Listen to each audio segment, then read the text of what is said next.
की जय। ब्रह्मनिया माता जी की जय।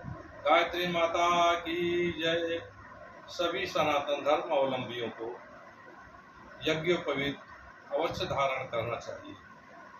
प्रश्न ये उठता है, हम यज्ञोपवीत धारण क्यों करें? मान्यतानुसार 24 लाख योनियों के बाद मनुष्य योनि में आने का शुभ अवसर मिलता है, यानी अपने आप को जानने का अवसर मिलता है। अपने आप को जानने का विचार सिर्फ मनुष्य ही कर सकता है। किसी वस्तु का विचार करने मात्र से हमें वह वस्तु नहीं मिल जाती है, अपितु उसके लिए सार्थक प्रयास करना पड़ता है। यही सार्थक प्रयास हमारे ऋषियों ने संस्कार के रूप में हमारे जीवन में अवतरित किया था, जिसे हम यज्ञोपवीत के महत्व को समझते हैं। यज्ञोपवीत को ब्रह्म सूत्र भी कहा जाता है। सूत्र यानी डोरा, धागा। दूसरा सूत्र यानी विशद व्याख्या, किसी शब्द की विशद व्याख्या। यज्ञोपवीत में यही विशद व्याख्या है। सामवेदी सूत्र में ये कहा गया है, ब्राह्मणोत्पादितं सूत्रं विष्णुना त्रिगुणीकृतं कृतो ग्रन्थिस्त्रनेत्रेण गायत्रा चाभिमंत्रितम्। ब्रह्मा जी ने तीनों वेदों को 3 सूत्र के रूप में बनाया।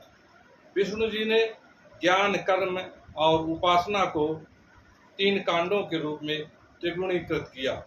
भगवान शिव जी ने गायत्री को अभिमंत्रित करते हुए ब्रह्मगांठ लगा दिया। इस प्रकार से यज्ञोपवीत की संरचना हुई। उपवीत और यज्ञोपवीत का जोड़ा है। आत्मिक विकास के लिए दोनों पक्षों का होना अति अनिवार्य है। यज्ञोपवीत गायत्री की जीती जागती प्रतिमा है, जो यज्ञोपवीतधारी को उसके हृदय में धारण कराई जाती है। गानात त्रायते इति गायत्री, जो प्राणों की रक्षा करे, दुखों का निवारण करे, वह गायत्री है। संध्या काल के पूजा के अवसर में ही गायत्री संध्या भी कहते हैं, इसलिए यज्ञोपवीतधारी को गायत्री मंत्र से दीक्षित होना चाहिए।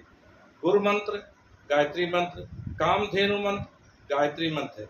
आइए यज्ञोपवीत और गायत्री मंत्र की समरूपता को समझें। जैसे कि गायत्री मंत्र में ओम भूर्भुवः स्वः, उसी प्रकार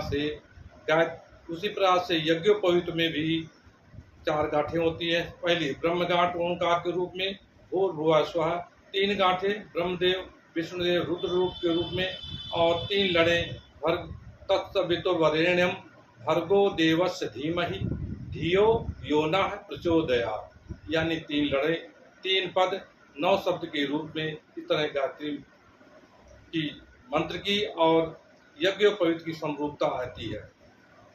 जिस तरह से भागीरथ ने माँ गंगा, पतित पावनी गंगा को स्वर्ग से धरती तक अवतरित किया, उसी प्रकार से महर्षि विश्वामित्र ने स्वर्गलोक से गायत्री मंत्र की रचना करके गायत्री मंत्र की रचना किया, और जिसके माध्यम से उन्होंने एक नए संसार की रूपरेखा भी बनाई। और भविष्य में यही गायत्री मंत्र हमारे लिए, सनातन धर्मियों के लिए यज्ञोपवीत और गायत्री मंत्र सर्वश्रेष्ठ मंत्र कहलाया। परम पूज्य गुरुदेव पंडित श्री राम शर्मा आचार्य जी ने गायत्री मंत्र को जन जन तक पहुंचाया, और हम सबको उनका ऋणी होना चाहिए, उनके बनाए हुए आदर्शों के अनुसार चलना चाहिए। हरि ओम शिव।